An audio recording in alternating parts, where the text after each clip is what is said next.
Mr. President, first and foremost, I would like to express my deep gratitude to the Chief Executive in formulating his policy address this year, having taken on board many opinions from DAB as well as a lot of stakeholders.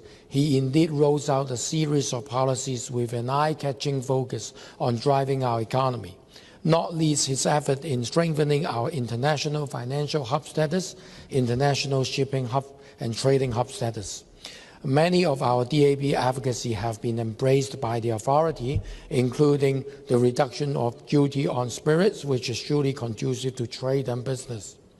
The Director of Hong Kong and Macau Affairs Office of the State Council, Mr. XiaBaolong, attended a conference with local business leaders in Shenzhen earlier on, which is widely reported on the news. Mr. Xia calls for more effort from business leaders to support both Hong Kong SAR and our national development, and a continuous reform for Hong Kong's economy, develop a new pillar to cater to the ever-changing need of our society. Since the inception of the opening up and economic reform of China, Hong Kong business leaders have relentlessly devoted effort, investment to support our national development, and they take initiatives to help transform our motherland into what we are right now. It goes without saying that the Hong Kong business has been supporting China's development through thick and thin.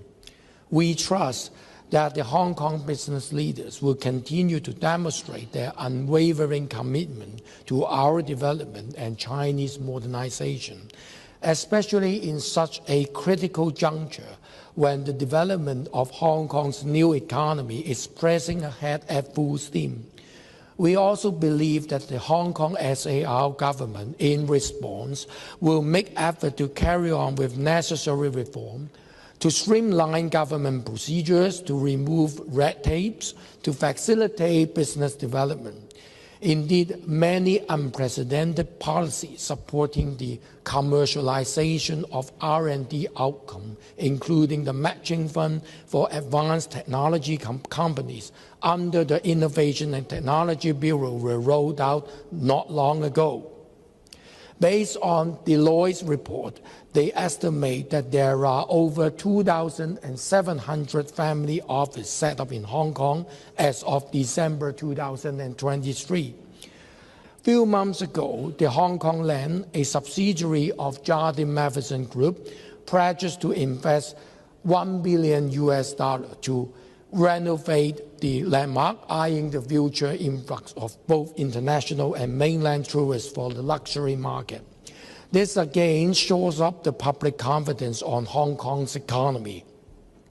Among many policy initiatives in this policy address, I would like to shed some light on the policy effort to enhance our shipping hub status. This year, the policy address announced that the government will reform the current Hong Kong Maritime and Port Board and elevate it to the Hong Kong Maritime and Port Development Board, which will assist the government in rolling out policies and long-term development strategies. I would thank the government in embracing my advice all along. I recall that in June 2023, I raised a LegCo question to call for the elevation and reform of the Maritime and Port Board and turn it into a statutory body. Going forward, the reformed institution should refer to the practice of the Hong Kong Trade Development Council, actively collaborates with the TDC, and further leverage its extensive global network. It must connect with international maritime organizations and more actively participate in international maritime conferences. I suggest by inviting more maritime business stakeholders and experts to join the board, the government then can delegate its authority to key board members to attend international conferences, reach out to international bodies on behalf of the government. After all, we can't solely rely on the Secretary for Transport or Permanent Secretary alone to engage with stakeholders abroad.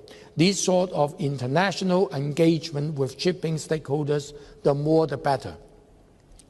On the other hand, Mr. President, I have continuously urged the government to enhance direct flight service to Europe and North America as soon as possible. I'm pleased to see the Airport Authority to launch a scheme in June this year, concurrently sponsoring airlines to promote new routes openings at the Hong Kong airport. The Hong Kong government must facilitate the launching of more direct flight routes to Europe and North America in order to attract more business travelers. That also boosts people-to-people exchange with these destinations. I've heard from time to time the air tickets between Hong Kong and Europe or North America have been very costly and the tickets are rather limited too. That indirectly deters people from coming to Hong Kong. Chairman, as an international financial center and a cosmopolitan city, the English proficiency of Hong Kong is vital in maintaining our competitiveness in the global arena.